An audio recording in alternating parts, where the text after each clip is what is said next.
Fix deposit में पैसा invest मत करो, फिक्स डिपॉजिट बेकार हैं, fix deposits are bad, fix deposits actually give you negative returns and what not. ये सब बातें तो आप लोगों ने भी बहुत सुनी होंगी, लेकिन इम्पॉर्टेंट ये है कि जैसे कुछ लोगों के लिए फिक्स डिपॉजिट एक अच्छा इन्वेस्टमेंट ऑप्शन नहीं है, वैसे ही कुछ लोगों के लिए इक्विटी भी अच्छा इन्वेस्टमेंट ऑप्शन नहीं है। हर इंसान की इन्वेस्टर पर्सनालिटी डिफरेंट होती है और उसी के हिसाब से डिसाइड होता है कि उसके लिए कौन सा इन्वेस्टमेंट ऑप्शन सही है या गलत है। तो ऐसे किसी इंसान को जिसकी इन्वेस्टर पर्सनालिटी को फिक्स डिपॉजिट जैसे ही कुछ इन्वेस्टमेंट ऑप्शन सूट करते हैं, उसको ये कह देना कि तुम एफडी में इन्वेस्ट मत करो, ये तो बेकार है, काफ़ी नहीं है। तो इस वीडियो में मैं आपको बताऊंगा 8 ऐसे ऑल्टरनेटिव इन्वेस्टमेंट ऑप्शंस जो आपकी एफडी से बेटर हैं और आपकी फिक्स डिपॉजिट्स को रिप्लेस कर सकते हैं।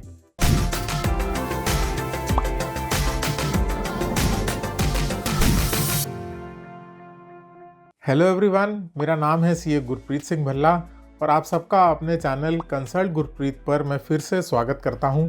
तो कुछ लोग हमेशा फिक्स डिपॉजिट में ही क्यों इन्वेस्ट करते हैं? आई कैन बेट आप सबके आसपास कोई ना कोई व्यक्ति ऐसा ज़रूर होगा जो कि फिक्स डिपॉजिट के अलावा कहीं भी इन्वेस्टमेंट करना अच्छा नहीं समझता होगा, या वो कंफर्टेबल नहीं महसूस करता होगा कि फिक्स डिपॉजिट को छोड़ के मैं अपना पैसा कहीं और इन्वेस्ट करूं। तो ये जो हमारे देश की इतनी सारी जनता है जो कि फिक्स डिपॉजिट्स के लिए इतनी लॉयल है, इसके पीछे एक्चुअली रीज़न क्या है? तो इसके पीछे 3 प्राइमरी रीज़न्स हैं। पहला रीज़न है कि एफडी अश्योर्ड रिटर्न्स देती है, जितना रिटर्न प्रॉमिस किया उतना रिटर्न मिलेगा। दूसरा रीज़न है कि एफडी सेफ एंड सिक्योर है, हमें अपने बैंक्स पर, हमें अपने आरबीआई पर, हमें अपने बैंकिंग सिस्टम पर इतना विश्वास है कि लोगों को लगता है कि एफडी के पैसे कहीं जा नहीं सकते, तो सेफ्टी एंड सिक्योरिटी। और तीसरा रीज़न है easy to use and understand. तो एफडी करवाने के लिए, एफडी में इन्वेस्ट करने के लिए किसी को कोई दिमाग नहीं लगाना, कोई मेहनत नहीं करनी, कोई कैलकुलेशन नहीं करनी। अपनी रोज़मर्रा की ज़िंदगी में बैंक जाके, इंटरनेट बैंकिंग यूज़ करके, मोबाइल बैंकिंग यूज़ करके आप इजीली एफडी क्रिएट कर सकते हैं। सो व्हाट इफ़ आई से कि ये जो 3 प्राइमरी एडवांटेजेस अभी मैंने बताई एफडीज़ की, इसके अलावा ये तो मिलेंगी ही मिलेंगी, लेकिन ओवर एंड अबव आप एफडी से ज़्यादा या एफडी से बेटर रिटर्न्स भी कमा सकते हैं कुछ ऑल्टरनेटिव इन्वेस्टमेंट ऑप्शन यूज़ करके। तो आपको कैसा लगेगा? तो स्टार्ट करते हैं ऑल्टरनेटिव इन्वेस्टमेंट्स के साथ। तो सबसे पहले मैं स्टार्ट करूंगा ट्रेडिशनल इन्वेस्टमेंट ऑप्शंस के साथ, और उसके बाद मैं बताऊंगा आपको ऐसे कौन से इनोवेटिव इन्वेस्टमेंट ऑल्टरनेटिव्स आपके पास आज की डेट में अवेलेबल हैं। तो हमारी लिस्ट का सबसे पहला ऑल्टरनेटिव इन्वेस्टमेंट है MIS, मंथली इनकम स्कीम। ये पोस्ट ऑफिस में होता है। तो on the day of this video, जिस दिन मैं ये वीडियो रिकॉर्ड कर रहा हूँ, SBI की FDR पर जो रेट ऑफ इंटरेस्ट है that is ranging between 3% to 6.25%, depending upon the period आप जो चूज़ करते हैं। बट एक जो नॉर्मल पीरियड जिसके लिए लोग एफडी कराते हैं, सपोज 1 से 3 साल या 5 साल, तो उसका जो रेट ऑफ इंटरेस्ट है दैट इज़ 6 to 6.25%। तो आगे वीडियो में हम जो भी रेट ऑफ इंटरेस्ट के कंपैरिजंस करेंगे, अर्निंग्स के कंपैरिजंस करेंगे, वो इसी 6.25% से करेंगे। तो MIS को अगर सिंपली पुटअप किया जाए तो मंथली इनकम स्कीम यानी कि ऐसा टर्म डिपॉजिट जो कि आप पोस्ट ऑफिस में कराते हैं और उसमें आपको मंथली पे आउट मिलता है आपके इंटरेस्ट का। इसका जो टेन्योर है वो 5 ईयर्स का होता है और अगर आप चाहें तो इसको रिन्यू भी करा सकते हैं। और इसमें जो आपको रेट ऑफ इंटरेस्ट मिलेगा वो मिलेगा 6.7% का। इस MIS स्कीम में आप मिनिमम 1500 रुपये इन्वेस्ट कर सकते हैं और मैक्सिमम इन्वेस्टमेंट जो है वो इसमें 4.5 लाख रुपीज़ का ही हो सकता है। तो इस पोस्ट ऑफिस MIS स्कीम के जो एडवांटेजेस हैं, वो सबसे पहला तो सेफ्टी सिक्योरिटी है ही, क्योंकि पोस्ट ऑफिस बैक्ड है यानी कि गवर्नमेंट बैक्ड है। दूसरा है कि एश्योर्ड रिटर्न्स हैं, 6.7% प्रॉमिस कर रहे हैं, 6.7% मिलेगा, हर महीने मिलेगा। ये स्कीम स्पेशली आपको तब सूट करती है अगर आप मंथली पे आउट्स लेने में इंटरेस्टेड हैं। इसके डिसएडवांटेजेस क्या हैं? पहला डिसएडवांटेज ये है कि मंथली पे आउट्स मिलते हैं, तो अगर आपको इस तरह की रिक्वायरमेंट नहीं है मंथली पे आउट्स की, तो एक्चुअली में ये पैसा कंपाउंड हो सकता है। मंथली पे आउट्स लेके आपको बेसिकली कोई बेनिफिट नहीं मिलता है। इसका इंटरेस्ट भी टैक्सेबल है एफडी के इंटरेस्ट की तरह, तो वो भी एडवांटेज इसमें नहीं है। और सबसे बड़ी बात, जो इसका टेन्योर है that is not at all flexible. इसका टेन्योर 5 साल का ही है। एफडी में आपको फ्लेक्सिबल टेन्योर मिल जाता है, आप स्टार्टिंग फ्रॉम 45 डेज, 90 डेज से लेकर आप 5 साल 10 साल तक की एफडीज करा सकते हैं। इसमें 5 ईयर्स का पीरियड फिक्स्ड है और जब भी आप इसको रिन्यू कराते हैं तो आप इसको 3 साल के लिए रिन्यू करा सकते हैं। हमारी लिस्ट का सेकंड ऑल्टरनेटिव इन्वेस्टमेंट है सीनियर सिटीजन सेविंग स्कीम। तो जैसे कि इसका नाम ही सजेस्ट कर रहा है कि ये सीनियर सिटीजन्स के लिए स्कीम है, तो ये सेम एक टर्म डिपॉजिट स्कीम है। 5 साल का टेन्योर इसमें भी फिक्स्ड होता है, तो सीनियर सिटीजन्स के ऊपर एप्लीकेबल है, बाकी लोग इसको नहीं यूज़ कर सकते हैं। और ये किसी भी शेड्यूल्ड बैंक से या पोस्ट ऑफिस में आप ये स्कीम जाके अवेल कर सकते हैं। इसमें जो इंटरेस्ट पेमेंट है वो क्वार्टरली होता है, जैसे MIS में मंथली था। और इसमें जो रेट ऑफ इंटरेस्ट है वो 7.4% है। इसमें आप पर पर्सन 1000 रुपीज़ का मिनिमम इन्वेस्टमेंट आपको करना है और मैक्सिमम इन्वेस्टमेंट इस स्कीम में 15 लाख रुपीज़ का कर सकते हैं। इसमें भी जो टेन्योर मैंने बताया 5 साल का टेन्योर है, फिक्स्ड लॉक इन है। और अगर आप रिन्यू करना चाहते हैं 5 साल के बाद तो 3 साल के लिए फर्दर आप इस स्कीम को रिन्यू कर सकते हैं। हालांकि इसमें आप प्री मैच्योर विड्रॉल कर सकते हैं। प्री मैच्योर विड्रॉल के केस में अगर आप 2 साल के अंदर अंदर प्री मैच्योर विड्रॉल करते हैं तो आपको 1.5% की पेनल्टी देनी होगी, और अगर आप 2 साल के बाद करते हैं तो आपको 1% की पेनल्टी देनी होगी। तो एडवांटेजेस इसके भी बिल्कुल FD की तरह हैं। एश्योर्ड रिटर्न है, सेफ एंड सिक्योर है, क्योंकि पोस्ट ऑफिस में या शेड्यूल्ड बैंक्स में आप इसको ले सकते हैं। एंड अगेन अगर आपको अपने day to day expenses meet out करने हैं, मंथली एक्सपेंसेस मीट आउट करने हैं, तो इसमें क्वार्टरली रिटर्न का पे आउट है, इंटरेस्ट का पे आउट है, तो वो आपके लिए हेल्पफुल प्रूव हो सकता है। ऑन द अदर हैंड यही पॉइंट एक डिसएडवांटेज भी हो सकता है कि अगर आपको पे आउट्स की ज़रूरत नहीं है तो भी इसमें कंपल्सरीली आपको पे आउट दे दिया जाएगा। That means you will be losing the compounding factor. इसका दूसरा डिसएडवांटेज है अगेन वही 5 साल का लॉक इन। यहाँ पर फ्लेक्सिबिलिटी नहीं दी गई है कि आप इसको छोटे पीरियड के लिए करा सकते हैं या लंबे पीरियड के लिए करा सकते हैं। और उसके बाद अगर प्री मैच्योर विड्रॉल कराते हैं तो पेनल्टी देनी पड़ेगी, जैसे FD में देनी पड़ती है। तो लगभग बिल्कुल FD जैसी स्कीम है। दी ओनली एडवांटेज इज आपको रेट ऑफ इंटरेस्ट ज़्यादा मिल रहा है। और हाँ, अगर आप किसी भी FD लवर को जानते हैं अपने आसपास तो प्लीज़ उनके साथ ये वीडियो ज़रूर शेयर करें, भले ही वो FD लवर आपके पेरेंट्स या आपके ग्रैंड पेरेंट्स ही क्यों ना हो। उसके बाद आते हैं हमारी लिस्ट के थर्ड ऑप्शन के ऊपर, और वो थर्ड ऑल्टरनेटिव इन्वेस्टमेंट है RBI के फ्लोटिंग इंटरेस्ट रेट बॉन्ड्स। तो जैसे एक बिजनेसमैन को अपना बिजनेस रन करने के लिए फंड्स की रिक्वायरमेंट होती है, ऐसे ही गवर्नमेंट को भी और RBI को भी चीज़ों को, अपने फंक्शंस को स्मूथली निभाने के लिए फंड्स की रिक्वायरमेंट होती है। तो अपने इसी फंड्स की रिक्वायरमेंट्स को फुलफिल करने के लिए RBI बॉन्ड्स इशू करती है जनरल पब्लिक को, और उनके थ्रू वो पैसा एक्यूमुलेट करते हैं। अब क्योंकि ये बॉन्ड्स खुद RBI ही इशू कर रहा है तो ये सीधी सी बात है कि गवर्नमेंट बैक्ड है कम्प्लीटली, इसलिए पूरी तरह से सिक्योर्ड है। अब इस RBI फ्लोटिंग बॉन्ड की खासियत ये है कि इसमें जो रेट ऑफ इंटरेस्ट है वो फ्लोटिंग है। दैट मीन्स वो चेंज हो सकता है फ्रॉम टाइम टू टाइम, और इसका जो रेट ऑफ इंटरेस्ट डिसाइड किया गया है वो on the basis of NSC किया गया, यानी कि नेशनल सेविंग सर्टिफिकेट। आप सब लोगों ने सुना होगा, तो नेशनल सेविंग सर्टिफिकेट का जितना भी रेट ऑफ इंटरेस्ट होगा प्लस 0.35% करके इस स्कीम का इंटरेस्ट रेट रखा गया है। तो जब कभी भी NSC का रेट ऑफ इंटरेस्ट चेंज होगा तब इस बॉन्ड का भी rate of interest automatically change हो जाएगा। करंट सिनेरियो की बात करें तो अभी NSC का रेट ऑफ इंटरेस्ट 6.8% है, तो उस हिसाब से 6.8% प्लस 0.35%, तो 7.15% इफेक्टिव रेट ऑफ इंटरेस्ट है इस RBI के फ्लोटिंग इंटरेस्ट बॉन्ड का। इसका जो इंटरेस्ट का रीपेमेंट है वो हाफ ईयरली बेसिस पर होगा, हर 6 महीने में आपको दिया जाएगा। मिनिमम इन्वेस्टमेंट इस स्कीम में आप 1000 रुपीज़ का कर सकते हैं, और मैक्सिमम के लिए कोई लिमिट नहीं है यहाँ पे। और इसका जो टेन्योर है वो 7 ईयर्स का है, 7 साल का लॉक इन है। अब यहाँ पर इस स्कीम का सबसे बड़ा एडवांटेज RBI इशू कर रहा है the most secure investment you can seek, और उसके अलावा NSC से भी ज़्यादा बेनिफिशियल है क्योंकि इसका जो रेट ऑफ इंटरेस्ट है वो NSC का रेट प्लस 0.35% है। दैट मीन्स NSC से भी ज़्यादा rate of interest with NSC की सिक्योरिटी। इसके बाद हमारी लिस्ट में जो फोर्थ ऑप्शन है वो है गवर्नमेंट सिक्योरिटीज़। तो जैसा कि मैंने बताया, अभी गवर्नमेंट को अपने फंक्शंस अच्छे से निभाने के लिए, इंफ्रास्ट्रक्चर प्रोजेक्ट्स के लिए और बहुत सारे कामों के लिए फंड्स की रिक्वायरमेंट होती है। तो जैसे RBI बॉन्ड्स इशू करती है वैसे ही गवर्नमेंट भी बॉन्ड्स इशू करती है। तो इसके कुछ एग्जांपल्स हैं, कुछ गवर्नमेंट बॉन्ड्स आते हैं, कुछ ट्रेजरी बिल्स आते हैं जिनको हम लोग T बिल्स भी बोलते हैं। इनिशियली ये ऑप्शंस जो थे वो इंस्टीट्यूशनल इन्वेस्टर्स के लिए ही अवेलेबल थे। गवर्नमेंट ने जनरल पब्लिक के लिए, रिटेल इन्वेस्टर्स के लिए ये सब ऑप्शंस ओपन नहीं किए थे, बट अभी कुछ सालों से गवर्नमेंट ने रिटेल इन्वेस्टर्स के लिए भी इसमें इन्वेस्टमेंट करना पॉसिबल कर दिया है, अलाउ कर दिया है। और सेफ्टी सिक्योरिटी के हिसाब से सबसे अच्छा एस्पेक्ट इसका भी यही है कि ये गवर्नमेंट जब खुद इशू कर रही है तो बेसिकली इसमें सोवरीन गारंटी इन्वॉल्व है और 100% सेफ इन्वेस्टमेंट है। गवर्नमेंट सिक्योरिटीज़ का एक छोटा सा एग्जांपल ट्रेजरी बिल्स है। तो ट्रेजरी बिल्स क्या होते हैं कि आपको कोई भी रेट ऑफ इंटरेस्ट नहीं मिलता इस पर। ट्रेजरी बिल्स हैं कि आप उसको डिस्काउंटेड प्राइस पर बाई कर सकते हैं और उसकी जो मैच्योरिटी वैल्यू है फिक्स्ड होती है। फॉर एग्जांपल एफडी में आप ₹100 इन्वेस्ट करते हैं और उसके बाद आपको उस पर इंटरेस्ट मिलता है और मैच्योरिटी पे आपको 1 साल बाद सपोज ₹106 मिलते हैं।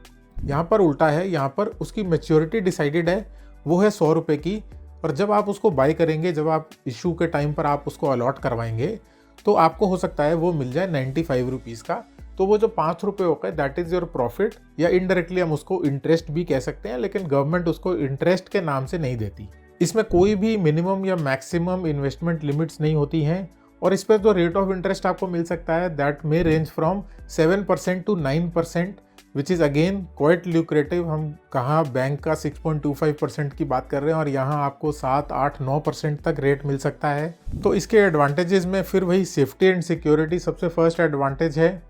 उसके अलावा ये शॉर्ट पीरियड के लिए भी बहुत हेल्पफुल है। अगर आपको कोई शॉर्ट पीरियड के लिए इन्वेस्टमेंट करना है, शॉर्ट टर्म इन्वेस्टमेंट करना है, तो ये 45 डेज से लेकर 365 डेज तक भी आपको वेरिएबल ऑप्शंस मिलते हैं।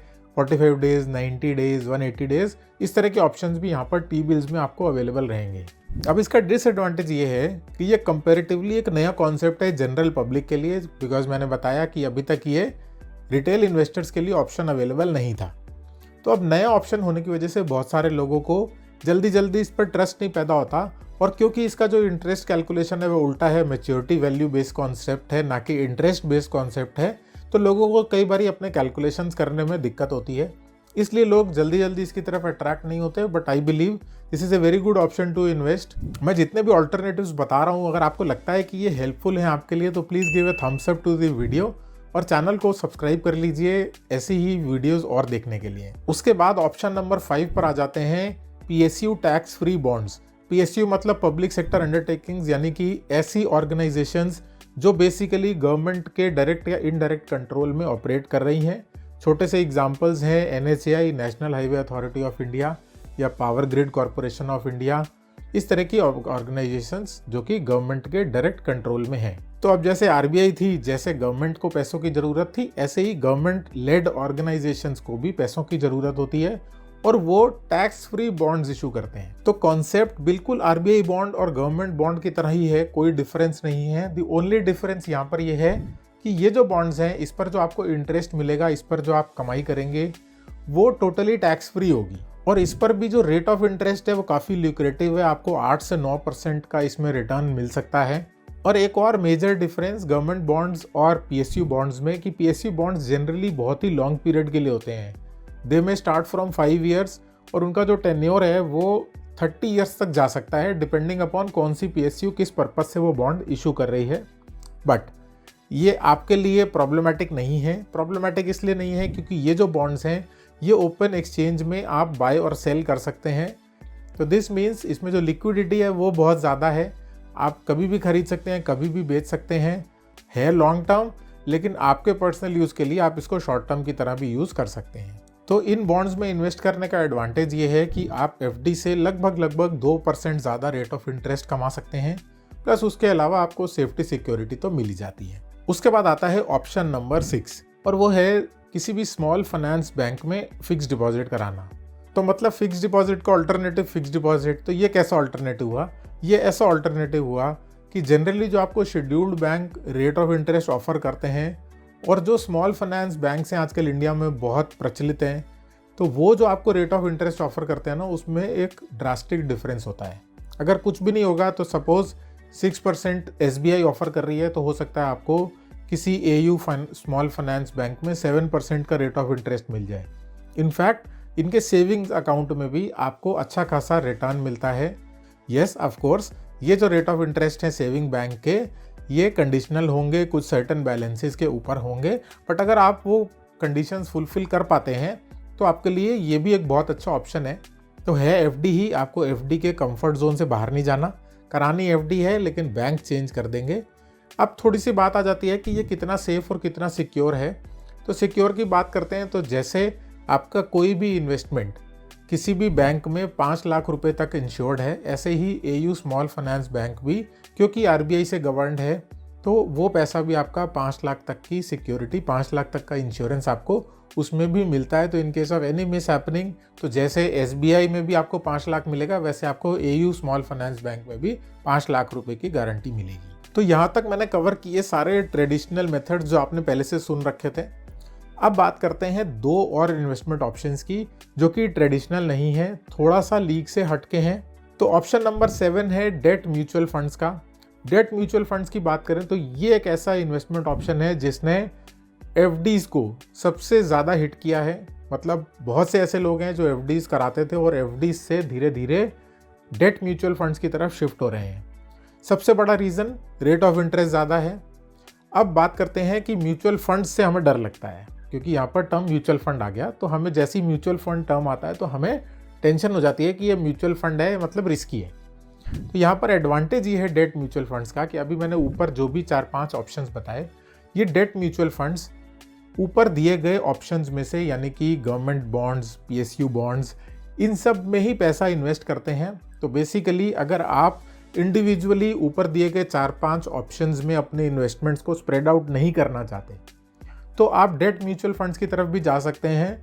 वो बैलेंस आउट करते हैं और उस फंड को, आपके उस पैसे को इन्हीं सिक्योर्ड फंड्स में लगाते हैं, ताकि आपको जो डाउनवर्ड है वो ना देखने को मिले। मतलब कि लो रिस्क लो रिटर्न बेसिस पर ये लोग ऑपरेट करते हैं और इनका टारगेट ये होता है कि अपने इन्वेस्टर्स को एक रेगुलर इनकम, एक फिक्स्ड इनकम प्रोवाइड करते रहें।